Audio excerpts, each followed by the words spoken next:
जय हिंद साथियों, मैं अपने इस वीडियो में आपका पुनः स्वागत करता हूं। दोस्तों, आज हम लोग बात करेंगे न्यूटन का गति विषयक नियम। तो न्यूटन ने गति के संबंध अर्थात गति के विषय में इन्होंने कुछ नियम दिए थे, जिन्हें हम कहते हैं न्यूटन का गति विषयक नियम। और इन्होंने बेसिकली गति के विषय में मुख्यतः 3 नियम इन्होंने दिया था। तो पहले नियम को हम लोग कहते हैं न्यूटन का गति विषयक प्रथम नियम, दूसरे को कहते हैं न्यूटन के गति विषयक द्वितीय नियम, और तीसरे को कहते हैं न्यूटन के गति विषयक तृतीय नियम। तो आइए अब हम लोग इन्हीं तीनों नियमों को वन बाय वन समझने का प्रयास करते हैं। तो पहले हम लोग समझते हैं न्यूटन के गति विषयक प्रथम नियम की बात करेंगे। देखिए, न्यूटन के गति विषयक जो प्रथम नियम होता है, इसको हम लोग और नामों से भी जानते हैं। इसको हम लोग जड़त्व का नियम भी कहते हैं, इसको हम जड़त्व का भी नियम कहते हैं, या फिर इसको हम लोग गैलीलियो का नियम भी कहते हैं। ठीक है, तो बेसिकली न्यूटन के प्रथम नियम को हम लोग 2 नामों से जानते हैं। इसको हम लोग न्यूटन का भी नियम इसको हम लोग जड़त्व का नियम भी कहते हैं, और इसको हम लोग गैलीलियो का नियम भी कहते हैं। अब अगर बात करें न्यूटन के प्रथम नियम में कहा क्या गया है, न्यूटन ने अपने पहले नियम में बताया क्या, तो इन्होंने अपने पहले नियम में यह बताया कि कोई वस्तु जिस अवस्था में रहती है, जिस अवस्था का मतलब जैसे चाहे वो गति अवस्था में हो यानी चल रही हो, या तो वो रुकी हो। जो वस्तुएं होती 2 ही अवस्थाओं में होती हैं, या तो वो चलती रहती हैं या तो रुकी रहती हैं। तो न्यूटन ने अपने पहले नियम में ये कहा कि जब कोई वस्तु जिस अवस्था में रहती है, वह उस अवस्था में तब तक बनी रहती है जब तक उस पर कोई बाहरी बल ना लगे। अर्थात कहने का ये है कि कोई वस्तु अगर रुकी है तो वह तब तक रुकी रहेगी जब तक उस पर कोई बल ना लगे चलाने के लिए, और कोई वस्तु चल रही है तो वह तब तक चलेगी जब तक उस पर कोई बल लगा के रोका ना जाए उसे। तो यही है न्यूटन का प्रथम नियम। तो उम्मीद करूँगा यहाँ तक बातें आपको कन्फर्मली समझ में आ गई होगी। अब आइए हम लोग बात करेंगे न्यूटन के गति विषयक द्वितीय नियम की बात करेंगे।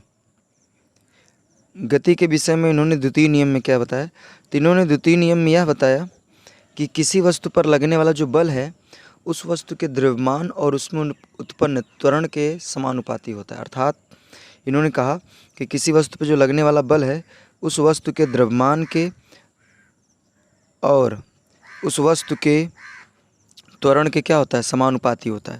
तो इसको हम लोग समीकरण फर्स्ट दे देते हैं, इसको समीकरण नंबर हम लोग सेकंड दे देते हैं।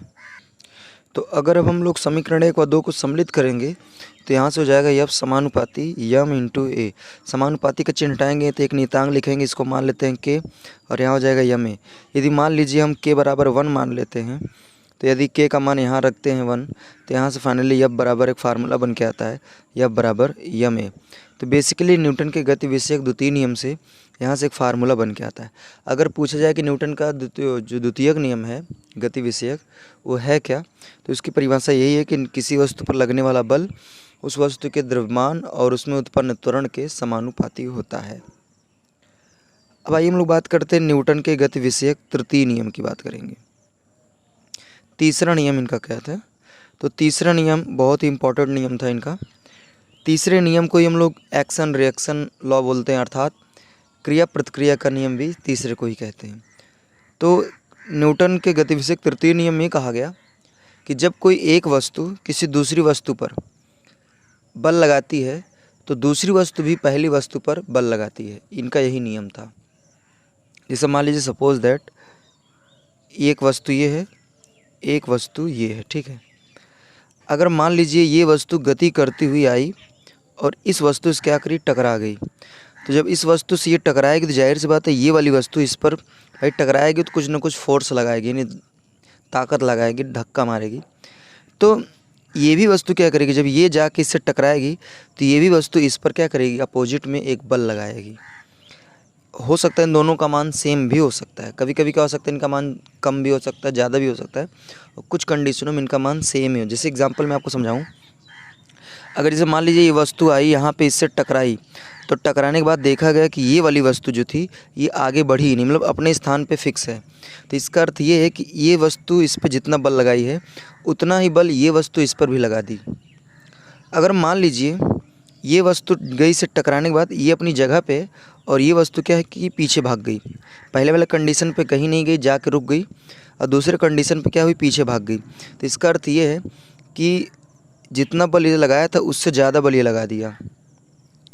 अगर मान लीजिए तीसरी कंडीशन ये है कि जब कोई वस्तु आए यहाँ पे और इससे टकराए, टकराने के बाद ये वस्तु इसके साथ क्या करे, आगे बढ़ जाए, मतलब ये भी वस्तु आगे बढ़ जाए, ये भी बढ़ जाए, या फिर ये रुक जाए, ये आगे बढ़ जाए। तो इसका मतलब ये है कि ये वाला जो वस्तु है ये इस पर कम बल लगाया है और ये वस्तु इस पर क्या की है, ज़्यादा बल लगाई है।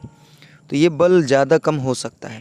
तो इसमें आप सीधा सीधा ये बताएंगे न्यूटन के तृतीय नियम में कि जब कोई एक वस्तु किसी दूसरी वस्तु पर बल लगाती है तो दूसरी वस्तु भी क्या करती है, पहली वस्तु पर बल लगाती है। यही है न्यूटन का तृतीय नियम। और न्यूटन के तृतीय नियम को हम लोग क्रिया प्रतिक्रिया का नियम भी कहते हैं। अगर बात करें न्यूटन के तृतीय नियम तो इसके दैनिक जीवन में बहुत सारे उदाहरण देखने को मिलते हैं। अगर हम लोग क्या करते हैं, ज़मीन पर अगर चल पाते हैं तो ये क्रिया प्रतिक्रिया की वजह से चल पाते हैं। होता ये है कि जब हम लोग चलते हैं तो हम लोग क्या करते हैं, अपने पैरों से ज़मीन को पीछे की ओर प्रेस करते हैं, तो ज़मीन क्या करती है, हमारे पैरों को आगे की ओर प्रेस करती है, जिस वजह से हम लोग आसानी से चल पाते हैं। आप लोग अगर जैसे मान लीजिए कि छत पर से या किसी पेड़ से जब ज़मीन पे गिरते हैं, कूदते हैं, तो आप देखते हैं कि आपके पैरों में बहुत ज़्यादा चोट आ जाती है। चोट इसलिए आती है क्योंकि जब आप ज़मीन पे कूदते हैं तो आपका जो पैर होता है वो ज़मीन पे फोर्स करता है, अर्थात ज़मीन पे दबाव डालता है। तो प्रतिक्रिया के रूप में ज़मीन भी क्या करती है, आपके पैरों पे एक बल लगाती है, जिस वजह से आपके पैर में चोट आ जाती है। उसी तरह अगर एक आध एग्जाम्पल की हम और बात करें तो आपने देखा होगा जैसे बंदूक से अगर आप गोली को छोड़ते हैं तो आपने देखा होगा कि बंदूक जो थी, जिस इंसान ने बंदूक से गोली छोड़ा है उसको क्या करती है, बंदूक पीछे की ओर धक्का देती है।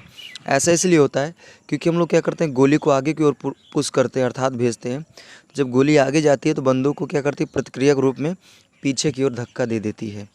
तो इसके कुछ ये व्यवहारिक जीवन, न्यूटन के तृतीय नियम के कुछ व्यवहारिक जीवन में उदाहरण थे जो मैंने बताने का प्रयास किया। तो उम्मीद करूंगा दोस्तों आज हमने बात किया न्यूटन के गति विषयक नियम। बेसिकली इसके 3 नियम थे, तीनों नियम को हम समझने का प्रयास किया हम लोगों ने। अब दोस्तों में दीजिए इजाज़त। दोस्तों आप हमको इंस्टाग्राम और फेसबुक में फॉलो कर सकते हैं, लिंक जो है हमने डिस्क्रिप्शन बॉक्स में दे रखा है, वहाँ पर जाके फॉलो कर सकते हैं। तो अब दीजिए इजाज़त, इसी तरह मिलेंगे अगली वीडियो में, तब तक के लिए जय हिंद, वंदे मातरम।